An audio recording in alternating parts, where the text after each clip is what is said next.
স্বাগত শিক্ষার্থীরা। শিখন সেতু আলোচনার ষষ্ঠ পর্বে পাঠভিত্তিক আলোচনায় আজ আমাদের দুটি কবিতা, এক অসুখী একজন পাবলো নেরুদার লেখা এবং দ্বিতীয়টি আরও বেঁধে ফেঁধে থাকি কবি শঙ্খ ঘোষের লেখা।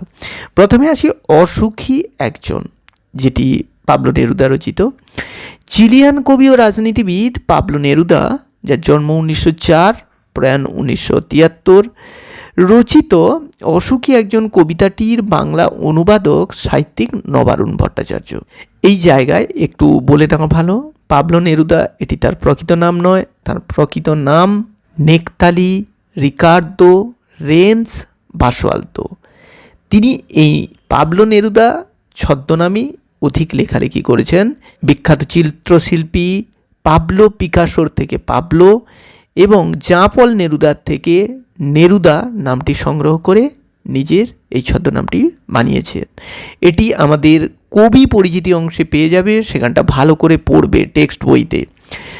আর নবারুণ ভট্টাচার্য সম্পর্কে বলে নেওয়া ভালো, ইনি একজন প্রসিদ্ধ কবি, ফ্যাতাড়ু কবি হিসেবে বাংলা কাব্যজগতে বিখ্যাত। এই কবির পিতামাতা হলেন বিজন ভট্টাচার্য, বিখ্যাত নাট্যকার, এবং মহাশ্বেতা দেবী, যিনি ইনার মা। তো সেই নবারুণ ভট্টাচার্য, ডাকনাম বাপ্পা, সেই কবির বাংলা অনুবাদ এই অসুখী একজন কবিতাটি, যেটি তার বিদেশি ফুলে রক্তের ছিটে কাব্যগ্রন্থের অন্তর্ভুক্ত। বিংশ শতাব্দীর মধ্যভাগে কবি নেরুদা এই কবিতাটি রচনা করেন। মানব সভ্যতায় ও জীবনে যুদ্ধের ভয়ঙ্কর প্রভাব কবি অসাধারণ চিত্রকল্পে উপস্থাপন করেছেন। বলা বাহুল্য, আজ এমন প্রেক্ষাপটে আমি তোমাদের কবিতাটি নিয়ে আলোচনা করছি যেখানে এইরকম এক সাম্রাজ্যবাদী আগ্রাসনের শিকার ইউক্রেন। তো ফলে এই যে যুদ্ধ, এটি আসলে মানব সভ্যতাকেই ধ্বংস করে আর শক্তির আস্ফালন প্রদর্শন করে। যুদ্ধের কারণ ইত্যাদি সেটা আমরা না জানলেও আমরা মানবতাবাদী হিসেবে দেখব, এক দেশের মানুষের ওপর আরেক দেশের মানুষের এই আগ্রাসন কখনোই কাম্য নয়, মানবতাবাদের উদাহরণ হতে পারে না। কবিতাটিতে মানুষের সুকোমল হৃদয়বৃত্তির কথা তুলে ধরা হয়েছে। কবিতার কথক তার প্রিয়তমাকে ছেড়ে স্ববাসভূমি ছেড়ে চলে যান। যদিও দরজায় দাঁড়ানো সেই প্রিয়তমা জানত না কথক আর ফিরে আসবে না। কবিতাটি উত্তম পুরুষে রচিত, তাই কথক বলা হয়েছে। তবু অপেক্ষা থামল না তার। পাথরের মতো ভারী ও নিষ্ঠুর বছরগুলো কাটতে লাগলো তার। এরপর সেখানেও প্রাণঘাতী যুদ্ধ শুরু হলো। অস্ত্রের গর্জন আর রক্তের দাগে ভরে উঠল চারপাশ। শিশুরাও রেহাই পেল না। প্রাসাদ, অট্টালিকা, বাড়িঘর, উপাস্য দেবতার মন্দির সবই ধ্বংস হলো।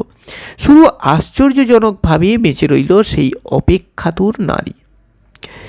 এই নারী কেন বেঁচে রইল, এটি একটি উল্লেখযোগ্য বোঝার বিষয়। আসছি পরের অংশটি পড়ে। চারপাশের পোড়া জমির ধ্বংসস্তূপের মধ্যে অনির্বাণ হয়ে রইল মেয়েটির ভালোবাসা। সে যেন মাতৃভূমির চিন্ময় রূপ। এই যে কথাটা বলে দেওয়া হয়েছে, এই মেয়ে আসলে সাধারণ কোনো মেয়ে নয়, মাতৃভূমির চিরন্তন রূপ, দেশ মাতৃকার প্রতীক, যে তার প্রেমিকের জন্য অপেক্ষার মধ্য দিয়ে স্বদেশের শান্তি ও সমৃদ্ধি আনার বার্তা দেয়। এই কবিতার শেষে একটি লাইনে উল্লেখ করা রয়েছে রক্তের দাগ কথাটি। সেই রক্তের দাগ আসলে মেয়েটির শারীরিক মৃত্যু হলেও তার অপেক্ষার, তার অপেক্ষমান ভালোবাসার মৃত্যুর বার্তাকে জয়ী করেছে। তাই মেয়েটির মৃত্যুর কথা প্রকাশ্যে কবিতায় উল্লেখিত হয়নি, কিন্তু শারীরিক মৃত্যুর কথা শুধু রক্তের দাগের মধ্য দিয়ে প্রকাশিত। খুব সুন্দর এই কবিতা এখানে এভাবেই উঠে এসছে। কবিতাটি পড়লে আরও সুন্দরভাবে জানতে পারবে যখন ক্লাসে পড়া হবে।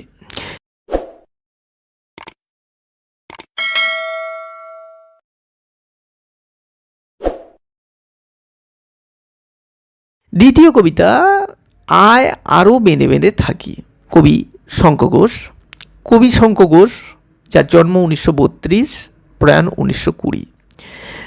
জলই পাষাণ হয়ে আছে নামক মূল গ্রন্থ থেকে আয় আরও বেঁধে বেঁধে থাকি কবিতাটি গৃহীত। যেখানে মনে রাখতে হবে কবি শঙ্খ ঘোষের প্রকৃত নাম কিন্তু চিত্তপ্রিয় ঘোষ, যেটি তোমরা অষ্টম শ্রেণীতে তোমরা জেনেছ।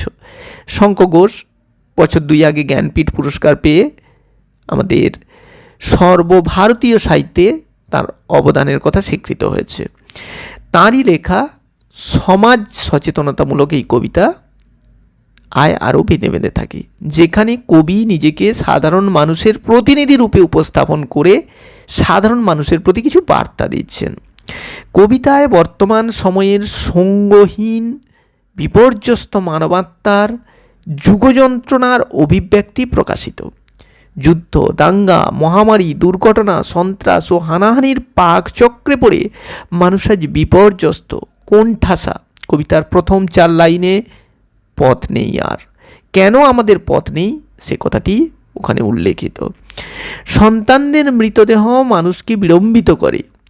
ধস ও গিরিখাতের মতো বিপজ্জনক ভয়াবহতায় তার জীবনের স্বাভাবিক স্থিরতা নিত্য দোদুল্যমান, অর্থাৎ প্রতিনিয়ত দোল খাচ্ছে। আসলে বেশিরভাগ মানুষ নির্বিবাদে সব কিছু মেনে ও মানিয়ে নেয়। তারা ইতিহাস বিস্মৃত। তাই কবি মুখ বুজে সব মেনে না নিয়ে ভাগ্যের হাতে ভবিষ্যতের ভার ন্যস্ত না করে মানুষকে সঙ্গবদ্ধ হয়ে ঘুরে দাঁড়াতে আহ্বান জানান। কবিতার শেষ 2 পংক্তিতে এই কথাই উচ্চারণ করেন আরও মর্মস্পর্শী আন্তরিকতায়। আয় আরও হাতে হাত রেখে আয় আরও বেঁধে বেঁধে থাকে। আহা, কি সুন্দরভাবে কবি এই অসাধারণ আহ্বান রাখেন মানুষজনের প্রতি। ইউনিটি ইজ স্ট্রেংথ, অর্থাৎ ঐক্যই আসল কথা, সেটাই যেন এই কবিতার মধ্য দিয়ে বারবার প্রকাশিত। এবার আসি প্রশ্নের ডালিতে। প্রথম দেখো এমসিকিউতে রয়েছে পাবলো নেরুদা নোবেল পুরস্কার পেয়েছেন। যে অপশানগুলো আছে তার মধ্যে হবে 1971 সালে। আমি বারবার বলেছি যদি কবি পরিচিতি অংশ না পড়ো তাহলে বিরাট ফল্ট তৈরি হয়ে যাবে। সেই কবি পরিচিতি অংশেই উল্লেখ আছে যে 1971 সালে তিনি সাহিত্যে নোবেল পুরস্কারে ভূষিত হন। এরপর দেখো ধরে গেল আগুন, কোথায়, সমস্ত সমতলে। শান্ত হলুদ দেবতারা 1000 বছর ধ্যানে ডুবে থেকে স্বপ্ন দেখছিলেন। তারা আর স্বপ্ন দেখতে পারল না, তারা বলতে এখানে বলা হচ্ছে শান্ত হলুদ দেবতারা। অসুখী একজন কবিতার তর্জমা কে করেছেন? নবারুণ ভট্টাচার্য। অসুখী একজন কবিতায় কে কথকের অপেক্ষায় ছিল? কথকের প্রিয় নারীটি। অসুখী একজন কবিতায় কবি কাদের মৃত্যুর প্রসঙ্গ উল্লেখ করেছেন? শিশু আর বাড়িরা খুন হলো বলেছে, সেখানে শিশুদের কথাটি উল্লেখ হবে। সে জানতো না তার অজানা বিষয়টি কি? কথক আর কখনো ফিরে আসবেন না। তারপর যুদ্ধ এলো। যুদ্ধের আগমনকে অসুখী একজন কবিতার কথক কোন উপমায় ব্যবহার করেছেন? রক্তের আগ্নেয় পাহাড়ের মতো এই উপমাটিতে। অসুখী একজন কবিতা অনুসরণে কথকের ঘর গৃহস্থালির পরিচয় দাও, যেখানে ঝুলন্ত বারান্দা, ছড়ানো করতালের মতো পাতা, আর ঝুলন্ত বিছানা, মিষ্টি বাড়ি, গোলাপি গাছ ইত্যাদি যে কথাগুলি আছে সেগুলি এখানে উল্লেখ করতে হবে। তারা আর স্বপ্ন দেখতে পারল না, শান্ত হলুদ দেবতারা। কেন স্বপ্ন দেখতে পারল না? কারণ তারা যুদ্ধের অভিঘাতে মন্দির থেকে টুকরো টুকরো হয়ে বাইরে পড়েছিল। সেখানে ছিল শহর, যেখানে ছড়িয়ে রইল কাঠকয়লা। কবিতা অনুসরণে সেই পরিস্থিতির বিবরণ দাও, কীভাবে যুদ্ধের বিভীষিকা ছাপ ফেলেছিল। সেই মেয়েটির মৃত্যু হলো না, কোন মেয়েটির কথা বলা হয়েছে? তার মৃত্যু না হওয়ার কারণ কি? একটু বড় ধরনের প্রশ্ন, সহায়িকা দেখে তৈরি করতে হবে। অসুখী একজন কবিতা অনুসারে যুদ্ধের অভিঘাত কিভাবে কথককে বিচলিত করেছে তার পরিচয় দাও, অর্থাৎ যুদ্ধের ফলে কি কি ঘটেছিল সেটা লিখতে হবে। এরপরে যেখানে ছিল শহর সেখানে ছড়িয়ে রইল কাঠকয়লা। আস্ত শহর কিভাবে কাঠকয়লার পরিণত হলো তা বুঝিয়ে দাও, আগের প্রশ্নটির উত্তরের মতোই। শিশু আর বাড়িরা খুন হলো, যুদ্ধ কিভাবে শান্ত নিরুপদ্রব স্থানকে মৃত্যু উপত্যকায় পরিণত করে তা নিয়ে কম বেশি 150 শব্দে একটি প্রবন্ধ রচনা করো। আমি তাকে ছেড়ে দিলাম, অপেক্ষায় দাঁড় করিয়ে রেখে দরজায় আমি চলে গেলাম দূরে। লোকটি চলে যাওয়ার পরের ঘটনাক্রম বর্ণনা করো। অর্থাৎ কুকুরের চলে যাওয়া, নান হেঁটে যাওয়া এবং সপ্তাহ বছরের পর বৃষ্টির এসে কিভাবে তার পায়ের দাগ ধুইয়ে দিল, রাস্তায় ঘাস জন্মে গেল, এই কথাগুলি বলতে হবে। সেই মিষ্টি বাড়ি সম্বন্ধে লেখক যে ছবি এঁকেছেন তা নিজের ভাষায় লেখো। এখানে সেই মিষ্টি বাড়ির সেই বর্ণনাগুলো তোমাকে তুলে ধরতে হবে। আয় আরও বেঁধে বেঁধে থাকি থেকে প্রশ্ন রয়েছে, দেখো ঠিক উত্তরটি বেছে নিয়ে লেখো। আয় আরও বেঁধে বেঁধে থাকি বাক্যাংশটি কবিতায় কবার ব্যবহৃত হয়েছে? উত্তর হবে 2 বার। আমাদের ডান পাশে ধস, পায়ে পায়ে হিমানির বাঁধ, হিমানি শব্দের অক্ষরিক অর্থ তুষার, ছড়ানো রয়েছে কাছে দূরে, কি ছড়ানো রয়েছে? আমাদের শিশুদের সব। এরপরে দেখো নিচের প্রশ্নগুলির উত্তর নিজের ভাষায় লেখো। আয় আরও বেঁধে বেঁধে থাকি কবিতায় যুদ্ধের বিরুদ্ধে কবি কোন বক্তব্য প্রকাশ করেছেন? যেখানে যুদ্ধের ফলে শিশুদের সব ছড়ানো রয়েছে, অর্থাৎ ভবিষ্যৎ প্রজন্ম বিনষ্ট হয়ে যাচ্ছে এবং আমাদের চলার কোনো পথ নেই, মাথায় বোমারু, পায়ে হিমানির বাঁধ ইত্যাদি শব্দ দিয়ে প্রকাশিত হচ্ছে সেই আক্ষরিক সত্য।